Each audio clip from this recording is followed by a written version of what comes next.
بسم اللہ الرحمن الرحیم۔ السلام علیکم ورحمۃ اللہ وبرکاتہ۔ ناظرین گرامی، آئیے جانتے ہیں کہ حضرت ابراہیم علیہ السلام کو جب آگ میں ڈالا جاتا ہے تو آپ کے ساتھ دوسری اور تیسری شخصیت کون تھی؟ مگر اس سے پہلے آپ ہمارے چینل کو سبسکرائب کر لیں اور ساتھ لگے بیل آئیکن کے نشان کو پریس کر دیجئے تاکہ آنے والی ویڈیو کے نوٹیفیکیشن آپ کو بر وقت مل سکے۔ تو ناظرین کرام، اللہ تعالیٰ عز و جل نے حضرت ابراہیم علیہ السلام کو کئی آزمائشوں کے ذریعے آزمایا، مگر آپ علیہ السلام ہر امتحان اور ہر آزمائش میں ثابت قدم رہے۔ حضرت ابراہیم علیہ السلام کا آگ میں جانا بھی ایک امتحان تھا۔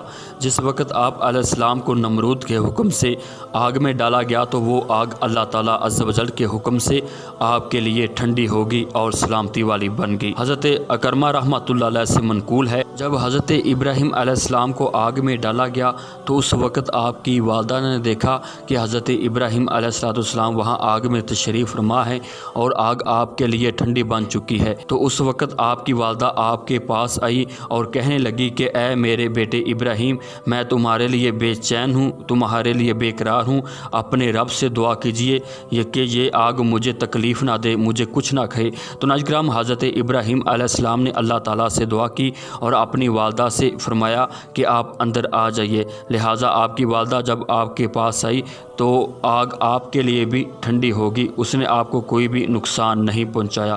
پھر آپ کی والدہ آپ سے ملنے کے بعد واپس آگ سے باہر آ گئی۔ تو ناظرین کرام، دوسری جو روایت ملتی ہے وہ نمرود کی بیٹی جس کا نام سکا تھا اس کی ملتی ہے۔ جب حضرت ابراہیم علیہ السلام کو آگ میں ڈالا گیا تو نمرود کی بیٹی سکا اس کے پاس آئی اور کہنے لگی کہ اے میرے باپ، مجھے اجازت دیجیے، میں ابراہیم علیہ السلام کو دیکھنا چاہتی ہوں۔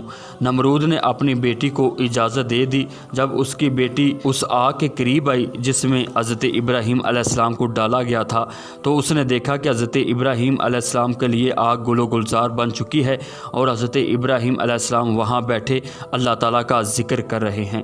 تو اس نے پوچھا کہ اے ابراہیم، کیا آپ کو اس آگ نے جلایا نہیں؟ تو حضرت ابراہیم علیہ السلام نے جواب دیا کہ جس کی زبان پر بسم اللہ شریف کا ورد ہو تو اسے آگ کیسے جلا سکتی ہے؟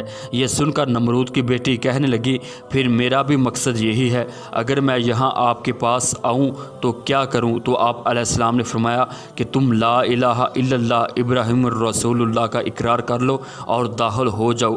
سکا نے یہ بات سن کر فوراً یہ کلمہ پڑھا اور آگ کے اندر داخل ہو گئی۔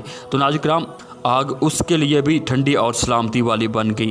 اس کے بعد سکا آگ سے نکلی اور علان اپنے باپ کے سامنے کہنے لگی کہ میں دین ابراہیمی اختیار کر چکی ہوں۔ نمرود نے اپنی بیٹی کو بہت سزا دی اور قید کیا، یہاں تک کہ اللہ تعالیٰ عز و جل نے حضرت جبرائیل علیہ السلام کو حکم دیا کہ سکا کو یہاں سے اٹھاؤ اور حضرت ابراہیم علیہ السلام کے پاس چھوڑو۔ لہٰذا حضرت جبرائیل اللہ تعالیٰ کے حکم سے مطابق سکا کو وہاں سے اٹھا کر حضرت ابراہیم علیہ السلام کے پاس چھوڑ آئے۔ پھر حضرت ابراہیم علیہ السلام نے اس کا عقد اپنے بیٹے سے کر دیا، جس سے اللہ تعالیٰ عز و جل نے 20 انبیاء کرام کو پیدا کیا۔ تو ناظرین کرام، یہ تھی ہماری آج کی ویڈیو۔ یہ ویڈیو اگر آپ کو پسند آئی لائک اور شیئر ضرور کیجیے۔ اللہ تعالیٰ آپ کو جزائے خیر عطا فرمائے، آمین یا رب العالمین۔